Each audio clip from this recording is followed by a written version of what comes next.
ಬೈಲಹೊಂಗಲ ಬಳಿ ದನ ಸಾಗಿಸುತ್ತಿದ್ದ ಬೊಲೆರೋಗೆ ಅಪಘಾತ. ಬೆಳಗಾವಿ ಜಿಲ್ಲೆಯ ಬೈಲಹೊಂಗಲ ಪಟ್ಟಣದ ಧಾರವಾಡ ಬೈಪಾಸ್ ಸಮೀಪ ದನದ ಮಾರುಕಟ್ಟೆ ಬಳಿ ಗಂಭೀರ ರಸ್ತೆ ಅಪಘಾತ ಸಂಭವಿಸಿದೆ. ದನಗಳನ್ನು ಸಾಗಿಸುತ್ತಿದ್ದ ಬೊಲೆರೋ ವಾಹನ ಮತ್ತು ಮಿನಿ ಡೀಸೆಲ್ ಟ್ಯಾಂಕರ್ ನಡುವೆ ಡಿಕ್ಕಿ ಸಂಭವಿಸಿದ ಪರಿಣಾಮ ಈ ಅನಾಹುತ ನಡೆದಿದೆ. ಮೂಡಲಗಿ ತಾಲೂಕಿನಿಂದ ಬೈಲಹೊಂಗಲದ ದನ ಮಾರುಕಟ್ಟೆ ಕಡೆಗೆ ಬರುತ್ತಿದ್ದ ಬೊಲೆರೋ ವಾಹನ ಎದುರುಗಡೆ ಬರುತ್ತಿದ್ದ ಟ್ಯಾಂಕರ್ಗೆ ಡಿಕ್ಕಿ ಹೊಡೆದಿದೆ. ಅಪಘಾತದ ತೀವ್ರತೆಯಿಂದ ವಾಹನದಲ್ಲಿ ಸಿಲುಕಿಕೊಂಡ 4 ದನಗಳು ಮತ್ತು ಒಬ್ಬ ವ್ಯಕ್ತಿ ಗಾಯಗೊಂಡಿದ್ದಾರೆ. ಘಟನೆ ಸ್ಥಳಕ್ಕೆ ತಕ್ಷಣ ದೌಡಾಯಿಸಿದ ಪೊಲೀಸರು ರಕ್ಷಣಾ ಕಾರ್ಯಾಚರಣೆ ನಡೆಸಿ ಗಾಯಗೊಂಡ ವ್ಯಕ್ತಿಯನ್ನು ಸ್ಥಳೀಯ ಆಸ್ಪತ್ರೆಗೆ ದಾಖಲಿಸಿದ್ದಾರೆ.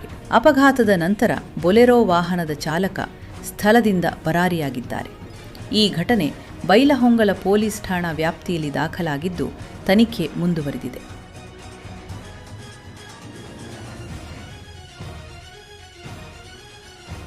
ಕನ್ನಡಿಗರ ಮೆಚ್ಚಿನ ನಿಮ್ಮ ಟಿವಿ20 ಕನ್ನಡ ವಾಹಿನಿ ಇದೀಗ ಟಿವಿಯಲ್ಲಿ ಲಭ್ಯ. ಕರ್ನಾಟಕ ಮತ್ತು ದೇಶ ವಿದೇಶದ 360 ಡಿಗ್ರಿ ಸುದ್ದಿ ವಿವರವನ್ನ ಪಡೆಯುವುದಕ್ಕೆ ಟಿವಿ20 ವಾಹಿನಿಯನ್ನು ಲೈಕ್ ಮಾಡಿ, ವಿಡಿಯೋಗಳನ್ನು ಶೇರ್ ಮಾಡಿ, ಕಮೆಂಟ್ ಮಾಡಿ, ಸಬ್ಸ್ಕ್ರೈಬ್ ಮಾಡಿ. HCN ಕೇಬಲ್ 842 ನಂಬರ್ನಲ್ಲಿ ಹುಕ್ಕೇರಿ ತಾಲೂಕು ಹಾಗೂ ಸಂಕೇಶ್ವರದ ಸುತ್ತಮುತ್ತಲಿನ ಹಳ್ಳಿಗಳಲ್ಲಿ ಲಭ್ಯ. PCN ಕೇಬಲ್ 129 ನಂಬರ್ನಲ್ಲಿ ಹಾರುಗೆರೆ ಸುತ್ತಮುತ್ತಲಿನ ಹಳ್ಳಿಗಳಲ್ಲಿ ಲಭ್ಯ. ರಾಯಬಾಗ್ ಡಿಜಿಟಲ್ ಚಾನೆಲ್ ಕೇಬಲ್ 80ನೇ ನಂಬರ್ನಲ್ಲಿ ರಾಯಬಾಗ ತಾಲೂಕಿನ ಸುತ್ತಮುತ್ತಲಿನ ಹಳ್ಳಿಗಳಲ್ಲಿ ಲಭ್ಯ.